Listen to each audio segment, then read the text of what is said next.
Magandang umaga po. Ito po si Katuring at sa pagkakataong ito, siyempre kasama pa rin natin yung ating magiting na tagapaghatid tangke, ang partner ng tangkero ng bayan, si Buboy. Buboy, bumati ka muna sa ating mga viewers. Sa ating mga mahal na, hindi lang suki, kundi maraming nanonood sa atin ng mga tangkero na katulad ni Katuring. Batiin mo sila. Yan po, magandang umaga po sa inyo. Ako nga po pala ang rider ni Katuing. Si Buboy ay taga Bulacan. Hindi naman kita na pirate, di ba? Voluntaryo ka namang pumunta dito, nag-apply, di ba? Okay. So alam ko na galing ka rin sa ibang kasamahan ni Katuring, galing ka rin sa ibang tangkero, correct? Ganyan lang naman, no? Sa mga kasama nating tangkero, alam ko kilala nyo si Buboy, so palipat-lipat dahil hindi naman natin hawak ang kanilang desisyon. Hindi naman natin hawak ang kanilang, siyempre, no? Sa kagustuhan nilang mag-adventure. Okay? So, meron tayong suki ngayon, ha? Ang ating suking parang Amerikana. Gusto mo nga, ha? Oh, ito, hindi pa lang bumibili. Gusto niya na ng bawas. Ayan, ha? Oh, ayan, ito ayan ang suki natin. Oh, magang-maga, oh. Ha? Taga rito lang po yan. Ayan. Oh, siyempre, ayan, oh. Hoy, nagkapag-subscribe ka na ba sa YouTube channel ni Katuring? Oh, tumutan mo, Katuring, ayan. Bibili siya ng, Buboy, deliver, no? Ayan. Oh, ayan, deliver mo Buboy at tayo'y magbabalik sa pagkalipas na ma-deliver ng ating hatid bahay. So, ayan po, ano, konting naantala lang po tayo ng konti dahil may suki po tayo. Ngayon po ay pag-uusapan po natin, mga mahal na suki at kasamahang tangkero, ito pong nalalapit na October, no? To be particular, ito pong October 14. Ano ba itong buwan ng October? Ano ba itong significance nung October na ito na madalas marinig na natin ngayon at mabanggit ng ating ama ng industriya na si Congressman Arnel T. Dahil alam naman natin na siya isa sa pangunahin na nagsulong ng batas na ikinasusuklam ng ilan at maraming mga tangkerong matagal na namayagpag at nakikinabang sa sistemang pakarga mo kung saan mo gusto. Yan. No? Itong October na ito po yung pagtatapos ng tinatawag na transition period. Ayan.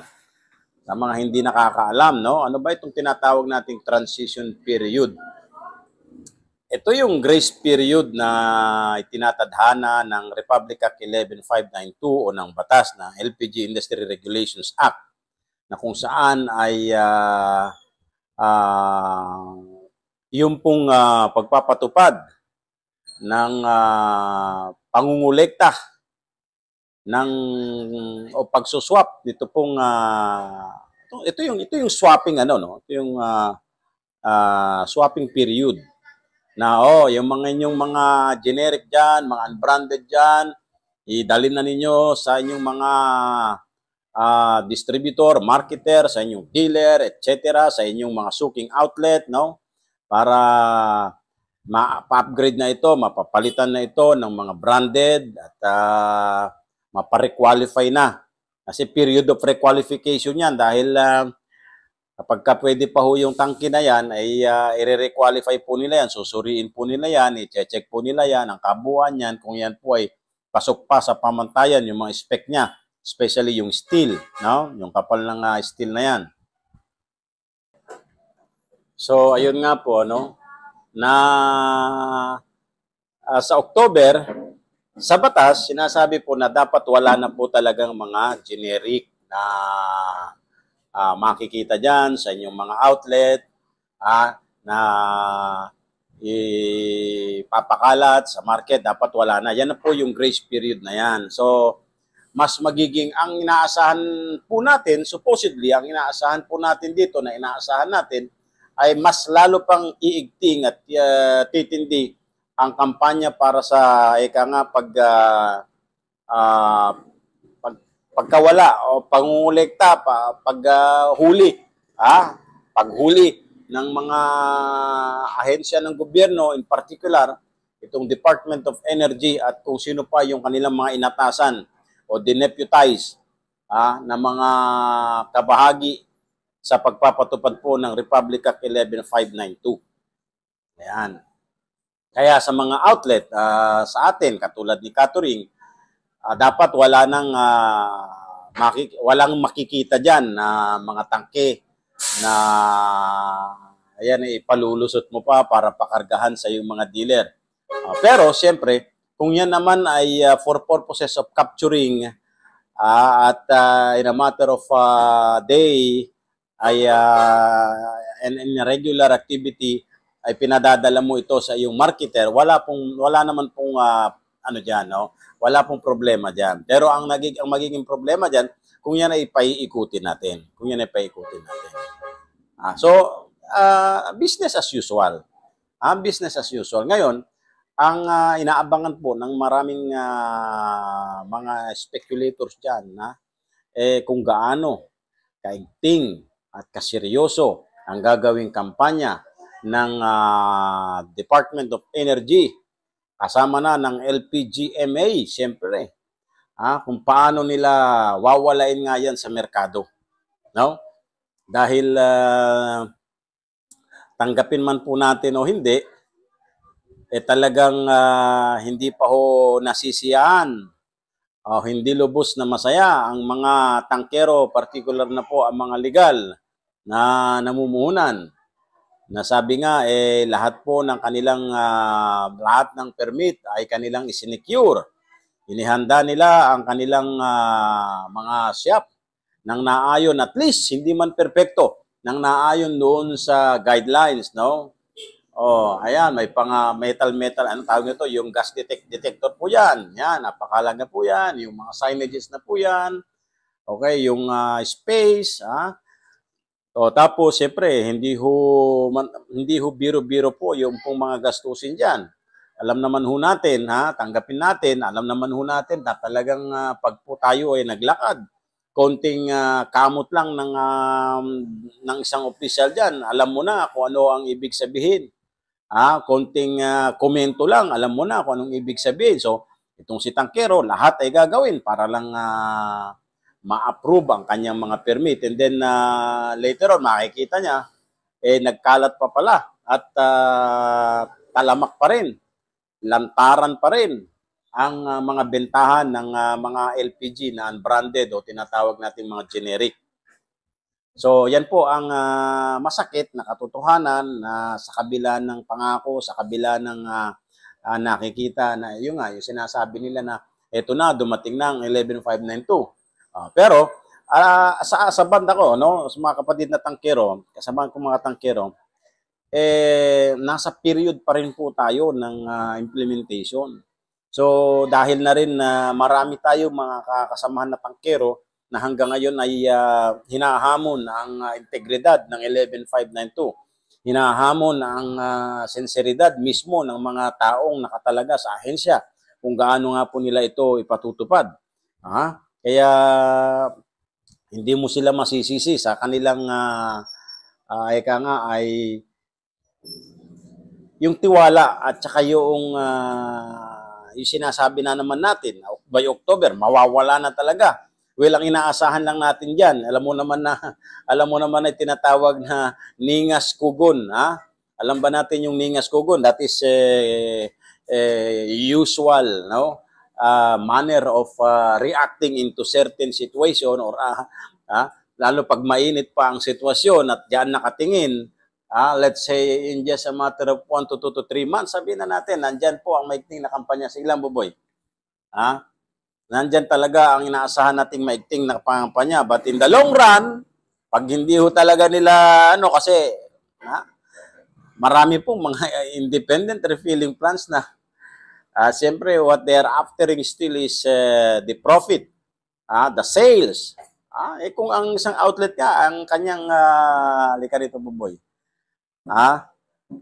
Ayan, patuloy nating tinatalakay itong ika nga, kaano katindi, kaigting ang gagawin ng ahensya ng gobyerno, lalong-lalo na ito pong mga deputized na kabahagi ng Department of Energy, kung paano nila muli pabibilibin ang taong bayan, lalong-lalo na itong mga katangkero na tulad ni Katuring na siyempre naglabas tayo ng halaga, gumastos tayo sa paniniwala na talagang tutulong ang ahensya ng gobyerno para tikangkangin itong mga maglalangka at magsasako.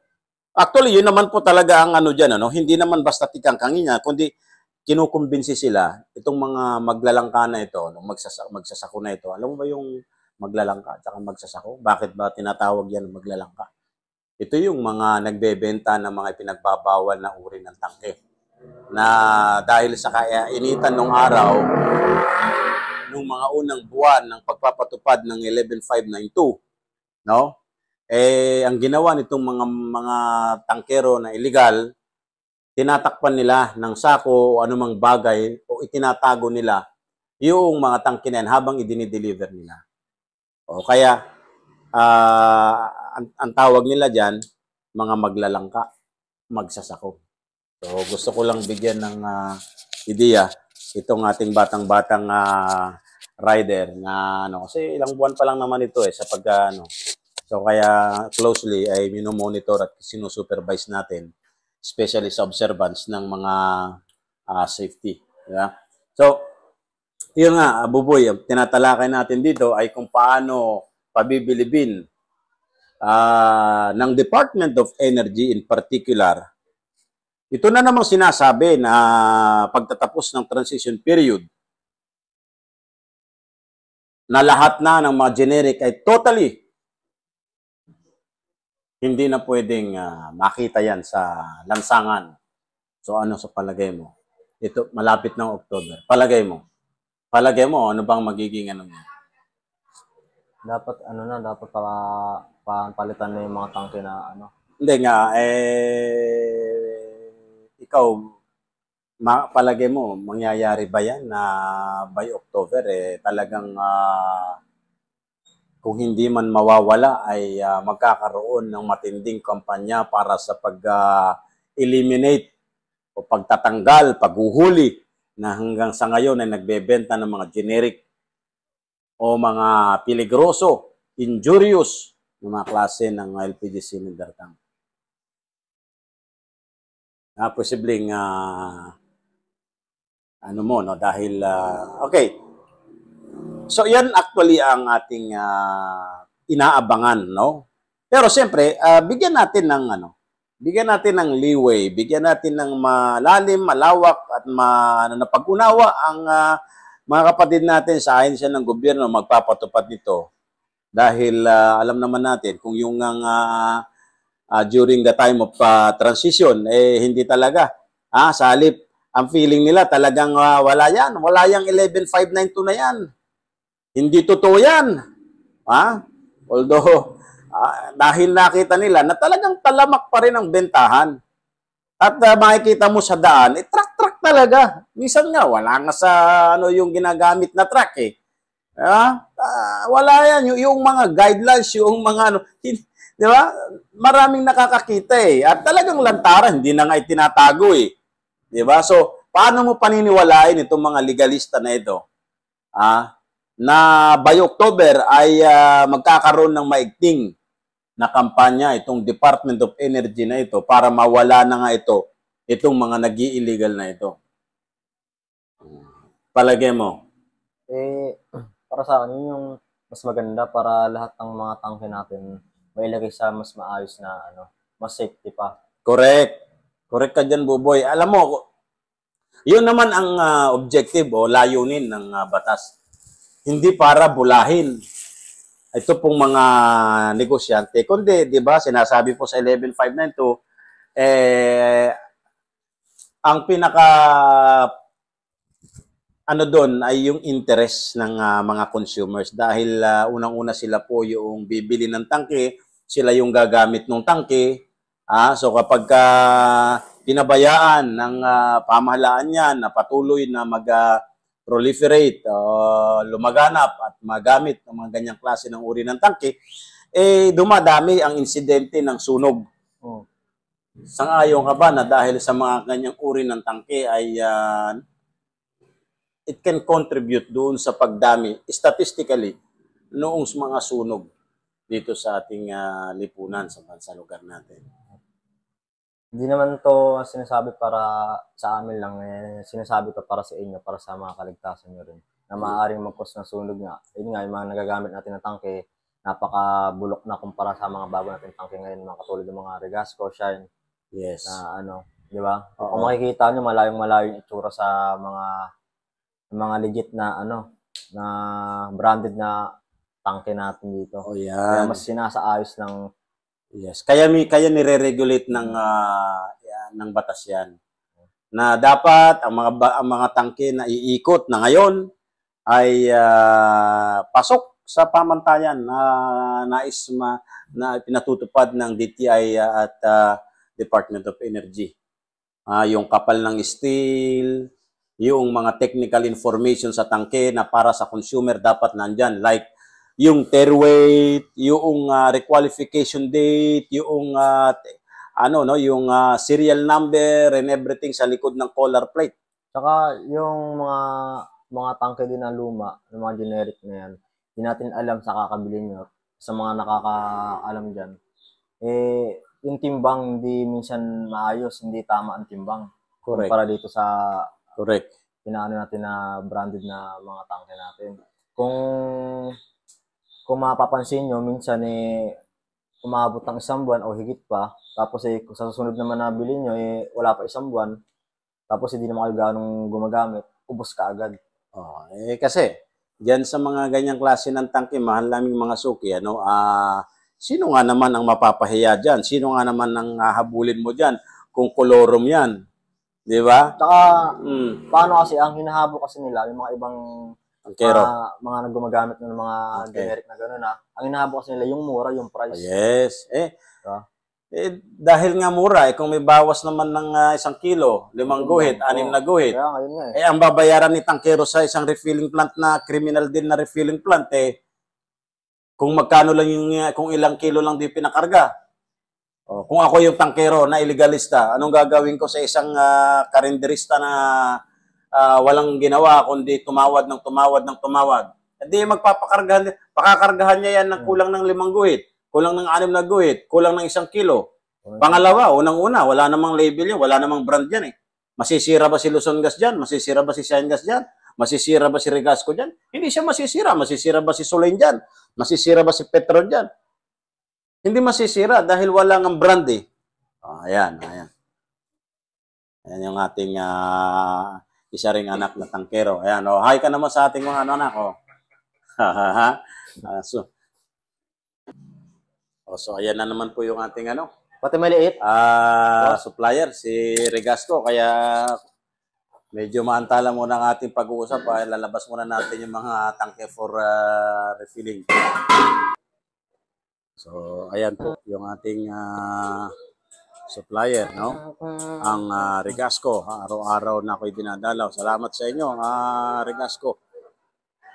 Ngayon ay aalamin natin sa crew nila kung kumusta ang observance o yung swapping ng mga generic kung sa mga panahon ba na ito marami na po ang nagpapapalit ng mga generic dahil sa nalalapit na October.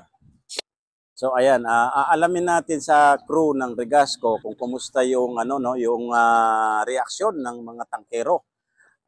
Siyempre yung reaksyon ng tangkero ay dahil na rin sa reaksyon din ng mga suki. Lalong-lalo na ito pong mga suki nila na ang ginagamit pa rin ay mga generic. Ngayon, kung kumusta, dumami ba? Dahil matindi ngayon ang announcement sa October na yung October ay end of yung transition period, end ng transition period. So napansin nyo ba, marami na bang nagpapalit o yung mga tangkero na katulad ni Catering, marami na bang ipinapapalit na generic bilang reaksyon ito sa sinatawag na October? Meron naman, pero pailan-ilan lang. Mangilan-ilan pa rin. So parang yung usual pa rin. Kasi yung iba kasi, halos na ano na lahat yung nakaraan. Pero ngayon, kung meron sila nakuha ang generic, kapalit nila pailan-ilan sa mga kasi tugas ko na sila Okay, pero ano ang nakikita mo na dahilan na parang palagay mo ba? Ito bang, alam mo naman siguro na marami pa rin tangkerong mga magsasako at maglalangka, no? Ano ba? Tawag nito yung reaksyon nila dun sa October. Palagay mo, naniniwala ba sila na itong tinatawag na transition period ay talagang may papatupad na? Yun lang ang hindi natin nakakausap yung Mga tangkero. Pero sa personally, palagay mo, magkakaroon pa talaga ng maigting na kumpanya para hulihin itong mga nagbebenta pa rin mga generic? Sigurado yan. Kasi napatupad yan Ayan.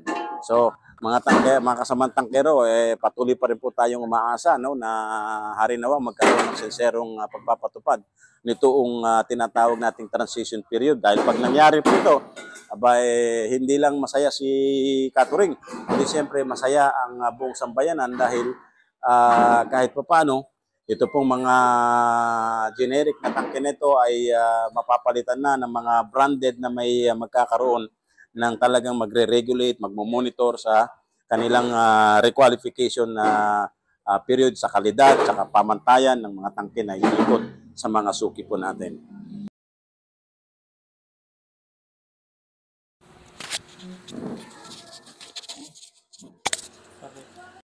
So, ayan po, no? At tayo po ay muling nagbabalik sa ating talakayan na ano ang magaganap sa October. Ayan. So, balikan po natin.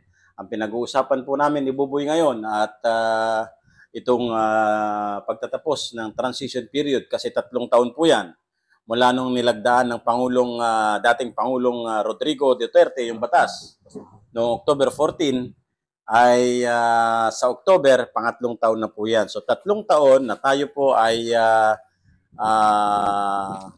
ni-remind, pinaalalahanan na dapat lahat po ng generic na yan ay mapaswap na sa lahat po ng kanilang mga suking outlet. Madala na sa outlet upang ito'y madala sa ating mga marketer at madala nila dalhin doon sa swapping center na tinatawag nila. Ayan. So ngayon, by October, tapos na po yan. So lahat na po ng mga generic na yan ay base doon po sa sinasabi, wala na yung wala na dapat na iikot niya. So kapag may nakita pa dyan, ang sabi, kukumpiskahin na yan, huhulihin na yan mga yan. Kaya ewan natin kung itong mga tao ay alam mo, tayo lang naman kasi sa totoo lang mga tangkero.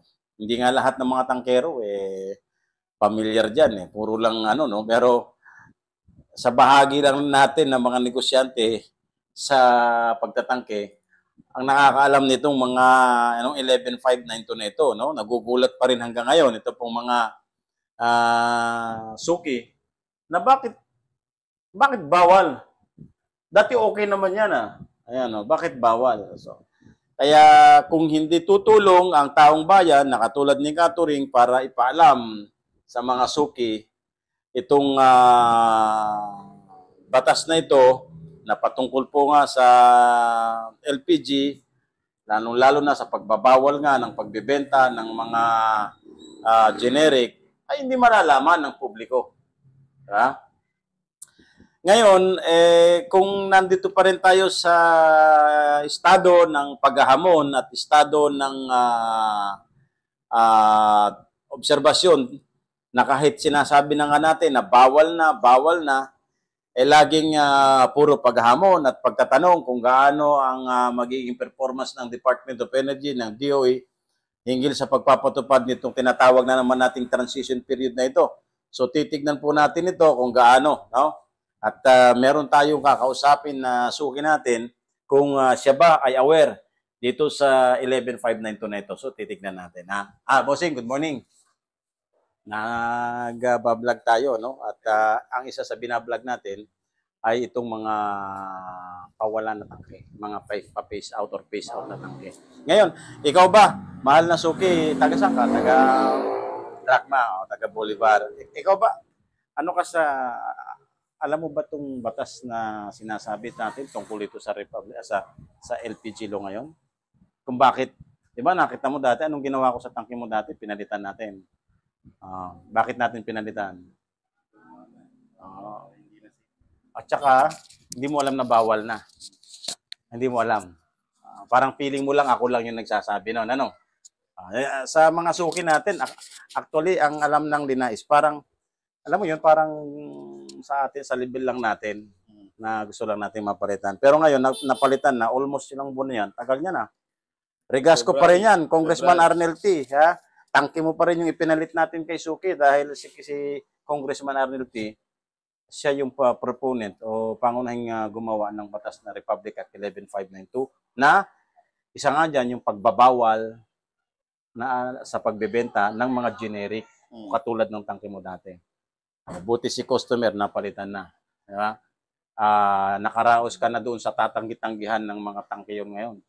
So wag mong wawalain yung tangke na yan. Ibig sabihin, regasco ka pa rin. Okay? Ngayon, pero hindi mo alam itong 11592 na to, no? So, ang gusto, ngayon mo lang nalaman na merong Republic Act 11592 na nagbabawal sa... Actually, yan po ang... actually, yan po ang problema, no?